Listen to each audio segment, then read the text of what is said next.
மனோஜ் சொத்தை பிரிச்சு கேட்டது சண்டை வந்தால அண்ணாமலை மனசு உடைஞ்சு வீட்டை விட்டு வெளில போயிட்டாரு. உடனே விஜயா மனோஜ் எல்லாரும் ரோகிணிக்கு காரணம் பண்ண ஆரம்பிச்சிட்டாங்க. நடந்த எல்லா பிரச்சனைக்கு தான் காரணம் அப்படின்ட்டு. உடனே ரோகிணிக்கு என்ன செய்யறதுனே புரியல. என்னது நான் தானே ஆர்டர் எடுத்து கொடுத்தேன், கடனை வாங்கி இவர் வச்சுட்டா அதுக்கு நான் என்ன பண்ண முடியும் அப்படின்ற மாதிரி ரோகிணி யோசிக்கிறாங்க. இந்த விஷயத்த போயிட்டு மகேஸ்வரி கிட்ட போய் புலம்புறாங்க. இந்த மாதிரி வீட்டில் என்ன இப்படி சொல்றாங்க, நான் என்ன பண்றதுனே தெரியல. முத்து கண்டிப்பா மாமா சீக்கிரம் கண்டுபிடிச்சு குத்துருவாரு. ஆனா அது வரைக்கும் நான் எப்படி சமாளிக்கிறதுன்னு தெரியல. வீட்டுக்கு போறதுக்கு எனக்கு கடுப்பா இருக்கு. எப்ப பார்த்தாலும் என்னதான் காரணம், நான் தான் காரணம் திட்டிகிட்டே இருக்காங்க.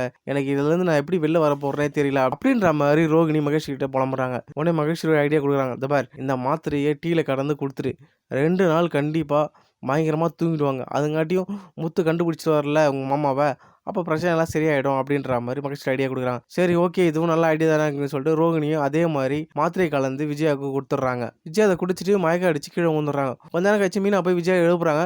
ஆனால் விஜய் எந்திரிக்கவே இல்லை.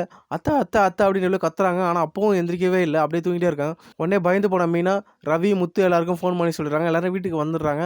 வாங்க அம்மா ஹாஸ்பிட்டலுக்கு கூட்டு போகலாம் அப்படின்றாங்க. உடனே ரோகிணி ஐயோ நம்ம மாட்டிக்கு போகிறோமே அப்படின்னு சொல்லிட்டு இல்லை எதுக்கு ஹாஸ்பிட்டலுக்கு போகிறோம், ஏதோ மாமாவை காணோம்னு சொல்லிட்டு அவங்க அதை யோசிச்சிட்டே இருந்தாங்க, சாப்பிடல, அதனால கூட மயக்கம் வந்திருக்கும் அப்படின்றாங்க. உடனே மீனா சொல்கிறேன், என்னங்க விளையாடிட்டு இருக்கீங்க, சாப்பிடலன்னா மயக்கம் வருமா, அவங்க இன்னும் எந்திரிக்க கூட இல்லை, என்ன ஆச்சுன்னே தெரில, ஹாஸ்பிட்டலுக்கு போய் அவனை சொல்லிட்டு மீனா விஜய் ஹாஸ்பிட்டலுக்கு கூட்டு போயிறாங்க. உடனே ரோகிணி ஐயோ என்ன பண்ணுறதுன்னு தெரியாமல் முடிச்சுட்டு இருக்காங்க.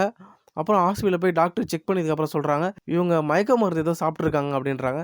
மயக்க மருந்து எப்படி சாப்பிடும்? மீனா சொல்கிறாங்க, அத்தை எப்படி மயக்க மருந்து சாப்பிட்ருக்க முடியும், அவங்க ஏன் மாதிரிலாம் பண்ண மாட்டாங்களே அப்படின்ற மாதிரி சொல்கிறாங்க. உடனே சுதி சொல்கிறேன், ஒருவேளை அங்கிள் வீட்டை விட்டு வெளில போனதால மனசு உடைஞ்சு ஆன்ட்டி இப்படி பண்ணிட்டாங்களா அப்படின்றாங்க. ஆமாம் ஸ்ருதி, நீங்கள் சொல்கிற மாதிரி கூட நடக்கலாம் அப்படின்ற மாதிரி ரோகிணி சொல்கிறாங்க. அப்புறம் டாக்டர் மயக்கம் தெரிவிக்கிறதுக்காக ஊசி போடுறாங்க விஜயாக்கு. உடனே கொஞ்ச நேரம் கழிச்சு விஜயாக்கு மயக்க தெளிச்சிடுது. என்னடா எதுக்குள்ள என்ன ஹாஸ்பிட்டலில் தான் சேர்த்துருக்கேன் அப்படின்றாங்க. உடனே முத்து அழுதுட்டே சொல்கிறாரு, அம்மா எதுக்குமா இந்த மாதிரிலாம் பண்ணுறீங்க, அப்பா சீக்கிரம் கிடச்சிட்டு வருமா, எதுக்குமா நீங்கள் போய் தூக்க மாத்திரை போட்டுக்கிட்டீங்க அப்படின்ற மாதிரி கேட்குறாரு. உடனே விஜயா சொல்கிறாங்க, டேய் நான் ஏன்டா தூக்க மாத்திரை போடுறேன், யாரா லூஸ் மாதிரி விளாட்ற, நான் ஏன்டா அப்படிலாம் பண்ண போகிறேன் அப்படின்ற மாதிரி விஜயா சொல்கிறாங்க. அப்போ நீங்கள் எதுவும் தூக்க மாத்திரை போடலையா அப்படின்ற மாதிரி ஸ்ருதி கேட்குறாங்க. உடனே விஜயா சொல்கிறாங்க, நீ வேற, எனக்கு மயக்க வருதுனாலே பயம், நான் வேற மயக்க மருந்து நானே போட்டுப்பேனா அப்படின்ற மாதிரி விஜயா சொல்கிறாங்க. அப்போ மீனா யோசிக்கிறாங்க, அப்போ வேற யாராவது மயக்க மருந்து கலந்து கொடுத்துருப்பாங்களோ அப்படின்ற மாதிரி யோசிக்கும் போது அப்புறம் தான் தெரியுது ரோகிணி தான் லாஸ்ட்டாக கடைசியாக டீயை தந்து கொடுத்தாங்க அப்படின்ட்டு. உடனே மீனா போய் ரோகிணி கிட்ட போய் கேட்குறாங்க, ரோகிணி நீ ஏதாவது அத்தைக்கு மயக்க மருந்து கொடுத்தியா அப்படின்றாங்க.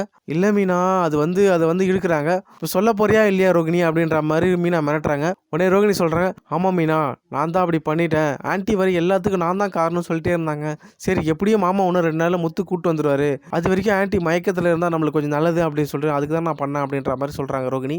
உடனே மீனா சொல்கிறாங்க, சி நீலாம் ஒரு பொம்பளையா, நீ ஏதோ உன் பையனுக்காக ஒரு பொய்லாம் சொல்லி வாழறான்னு நினச்சேன், ஆனால் நீ தினம் ஒரு தப்பு செஞ்சுட்டே போகிறல, இவ்வளோ கடன் வாங்கினது உங்கள் 2 பேரை தப்பு, அதுக்கு அத்தை என்ன பண்ணாங்க, மாமா என்ன பண்ணாங்க, மாமா வீட்டை விட்டு வெளில போயிட்டாரு, இப்போ இவங்களை உலகத்துட்டு வெளில அனுப்பலாம்னு நினச்சிட்டிங்களா, இதுக்கப்புறம் நான் சும்மாவே இருக்க மாட்டேன், கண்டிப்பாக நான் எல்லாம் உண்மையை சொல்கிறேன் அப்படின்னு சொல்லிட்டு ரோகிணி பற்றி உண்மையை சொல்கிறதுக்காக மீனா முத்துக்கிட்ட போகிறாங்க.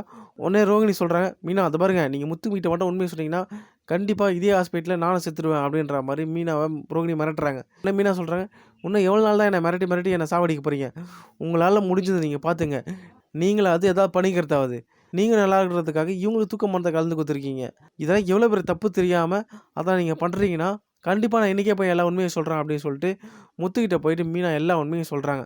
இந்த மாதிரி கிறிஷோட அம்மா தான் ரோகிணி, ரோகிணியோட அம்மா வேறு யாரும் இல்லை, கிறிஷோட பாட்டி தான் அப்படின்ற எல்லா உண்மையும் சொல்கிறாங்க. என்ன மீனா இவ்வளோ நாளாக இந்த உண்மையை மறைச்சி வந்திருக்க, சரி இந்த உண்மையை நம்ம இப்போ சொல்ல வேணாம், நம்ம அப்பா அம்மாவும் சரியானதுக்கப்புறம் நான் சொல்கிறேன் அப்படின்ற மாதிரி முத்து சொல்கிறாரு. விஜயாக்கு உடம்பு சரியில்லைன்னு விஷயம் தெரிஞ்சவனையும் அண்ணாமலை வந்துடுறாரு வீட்டுக்கு. அப்புறம் ஒரு வாரம் கழிச்சு முத்து எல்லா உண்மையும் சொல்கிறாரு. அப்பா வீட்டில் ஒரு பெரிய பிரச்சனை நடந்துகிட்டு இருக்குப்பா, இதுக்கு என்ன பண்ணுறது எப்படி பண்ணுறதுன்னு எனக்கே தெரிலப்பா, மீனா இந்த விஷயம் என்கிட்ட சொன்னதுலேருந்து என் தலையை வெடிச்சிடும் போல இருக்குப்பா அப்படின்ற மாதிரி சொல்கிறாரு. என்னடா ஆச்சு அப்படின்ற மாதிரி அண்ணாமலை கேட்குறாரு. அப்பா இந்த பார்லம்மா நமக்கு தெரியாமல் நிறைய விஷயங்களை மறைச்சி வச்சிருக்குப்பா அப்படின்றாரு. என்னடா சொல்கிற அப்படின்ற மாதிரி அண்ணாமலை கேட்குறாரு. ஆமாம்ப்பா, இந்த பார்லம்மாக்கு ஆல்ரெடி ஒரு கல்யாணம் ஆயிருக்கு, அந்த கல்யாணம் ஆகிற முதல் வீட்டுக்காரர் இறந்துடுறாரு, அந்த இறந்ததோட குழந்தை தான் இந்த கிறிஷோட அம்மா வந்து பார்லர் அம்மா தான்ப்பா, நம்ம வீட்டுக்கு கிறிஷோட பாட்டின்னு ஒருத்தங்க வராங்களே அவங்க தான் பார்லர் அம்மாவோட அம்மா. என்னடா சொல்கிற முத்து அப்படின்ற மாதிரி அண்ணாமலை ஷாக்காகி கேட்குறாரு. ஆமாம்பா, இந்த விஷயம் தெரிஞ்சதுலேருந்து எனக்கே நிம்மதியே இல்லைப்பா, வீட்டில் என்ன செய்யறதுனே எனக்கு ஒன்றும் புரியலப்பா அப்படின்ற மாதிரி சொல்கிறாரு. உடனே விஜயாவுக்கோ வந்து, ரோகிணி இவங்க சொல்கிறதெல்லாம் உண்மையா அப்படின்ற மாதிரி கேட்குறாங்க. உடனே ரோகிணி சொல்கிறேன், "இல்ல ஆன்ட்டி அது எல்லாம் மனோஜுக்காக தான் நான் பண்ணேன்" அப்படின்ற மாரி சொல்றாங்க. உடனே விஜயா பலார்ன்னு அடிச்சு, "மனோஜுக்கு பண்ணேன், ஆட்டுக்குட்டிக்கு பண்ணேன்னு" சொல்லிட்டு இவ்வளோ பெரிய உண்மைய மறைச்சிட்டு, "ச்சீ! நீலாம் ஒரு பொம்பளையா? இதுக்கு தான் இந்த குட்டி சாத்தான வச்சு என் பையன அப்பா அப்பான்னு கூப்பிட வச்சியா? எல்லாம் கேப் மாரி வேலையும் தெரிஞ்ச ஒரே ஆள் நீ மட்டும் தான். ச்சீ! நீலாம் ஒரு பொண்ணா? உன்ன பார்க்கறதுக்கே அருவருப்பாக்கு. இப்ப வீட்ட விட்டு வெளில போ.